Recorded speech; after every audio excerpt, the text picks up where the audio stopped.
Hi, I'm Tracey Fisher.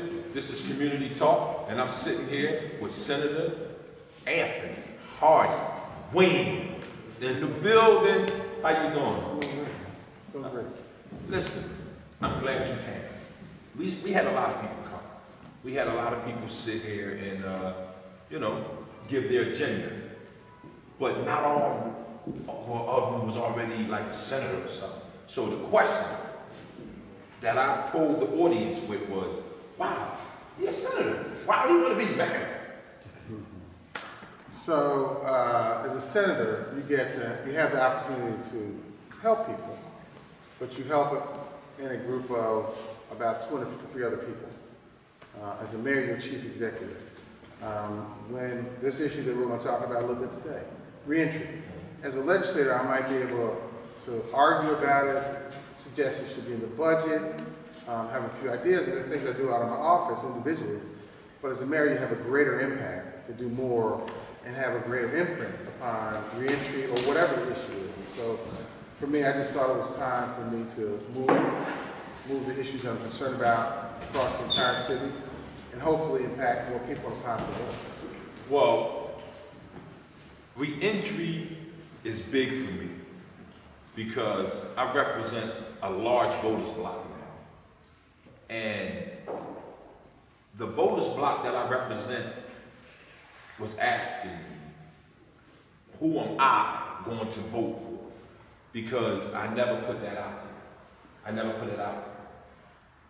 Because everyone is welcome to my show. Everybody is welcome here. And when they see me in pictures with different people, they say, you vote for that person? You vote for this person? Well, if you supported everybody you shook hands with, took a picture with, that's ridiculous. But I'm saying on film, Gateway to Reentry supports you. Thank you. Thank you. I waited for this moment. I kept telling Don. Don said, be cool, be cool. I said, no, Don K, get in here. So now it's out there. Gateway to Reentry support Senator Anthony Hardy Williams. Now, having that been said, with reentry, as you being the mayor, how high is that on your list? So, my district that I represent as a senator has the second highest level of reentry population in the entire city. So it's something I've been involved in for quite some time. Even before meeting you, it was an issue that's been on my radar because I have so many people who are struggling with the consequence of making a decision, or a couple, that they have either regretted or affected them for their entire life. And I can't tell you how many women and men I've met who have a record and now they have a child, they have health issues, they have a different heart, and they have a desire to be a part of the community as opposed to terrorize or hurt or hold down the community. And the only thing separating them is the ability to do that with the government saying you're allowed to do it. And that means, your record will no longer hold you back for employment, will no longer hold you back for programs or opportunities. And if you paid your penalties to society and that you are certainly showing that you're a part of it, that we will now make a decision to remove that record. Now, as mayor, it is a big, big net across the entire city of folks who are quote-unquote reentry folks. So programs, job fairs, which are common now, every day, we have to marry that with expungement processes. That means we have to work with the court, which a mayor can do, work with the court to correct one's record. If somebody has sold weed and they were 17 years old and they decide to provide for their baby or something like that. They're 27 years old. They are not a part of the game. They are legitimately going from fast food job to fast food job, but knowing I can't provide for my family. And I have the skills, I'm smart enough, I'm gainful, I can do all these things. We have to have a program that also marries that with the job community that says, we know about your background, but we will critique all things you've done, we'll help you develop your skills, we'll provide you with a set of circumstances, and then it's up to you, to grow in our company. The mayor's office has the ability to design a program that does that. Now, the current administration has some programs which I think are good.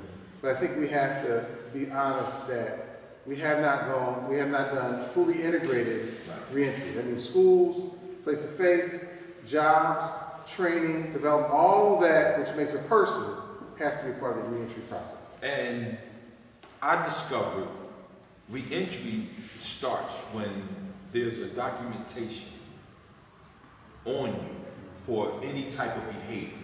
Meaning when you take the Trayvon Martin case, when they wanted to smear his name, he didn't have a record to smear his name. So they went to his school records and said he was suspended for fighting or whatever the situation was. So that's where reentry really starts at. When they can actually take and put you in a computer and they can pull out something on your action and your behavior. As the man, education is a major topic in the city of Philadelphia. Where do you stand at on education? So I'm glad you asked me a question. So I've got elected in '88, served since '89. I have been a part of sending money to public schools in Philadelphia ever since I've been a part of that legislative process. And so in '89, I had to send more revenue, raise taxes, as they would say. When Riddell was governor, I sent more money. When Tom Corbett took over, there was a 1% sales tax, which was increased $45 million, which was asked for, a one-time grant, which was mine. That whole time, I've spent time pushing for money for public schools. But in addition to that, I've also recognized that as you push for money, some parents don't want to wait, can't wait. And because you live in a certain zip code and you don't have a certain amount of money, that should not limit your options. And so I've supported choices also. That means charter schools that are good, quality seats. I've supported those to grow across Philadelphia. And so I want to make sure that parents, regardless of where they live, a child regardless of where they live, are not required to go to a place or building that they know is not safe, is not providing an academically excellent environment for their child or for themselves. And so as mayor, I want to make sure that that's all part of it. The other part of that, though, is the school system has to recommit itself to helping parents. It's one thing to have a child who's trying to learn, but it also helps a lot if you have a parent who may be out of school, who may not have reached the grade level they want to reach. We want to support them in their efforts for the educational process to do both. So, yeah, so that learning becomes a household, a family-centered activity. Now, when I was incarcerated, I was locked up in 1989. So I served 22 years. And during this time, I was able to project myself in the future mentally. And I saw obstacles and everything in my way. So when that time came, I was able to maneuver where most people would be stuck. Projecting into the future after you get sworn in for mayor. Now this is your first day on the job. What you do? So I want to say this in reference to you projected into the future, and I hope that more people of color, I'm African American specifically, learn from a lesson that I was taught, and I was never incarcerated. I never found myself to be a victim. Never. That meant from the 20 years you served, you were coming out not complaining, not blaming somebody else, not holding somebody else down. Whatever it is, whatever weight you had to carry, you had to carry. Whatever weight I had to carry, whatever interview I went into, when somebody saw the color of my skin, that I might be a little heavier than the other guy, I might speak a little different than the other guy. Whatever it is, right? Whatever those things are, I embrace those things, right? So the first thing, hopefully, I would be able to deliver as mayor is, because you get to have an opening statement. You get to greet the city.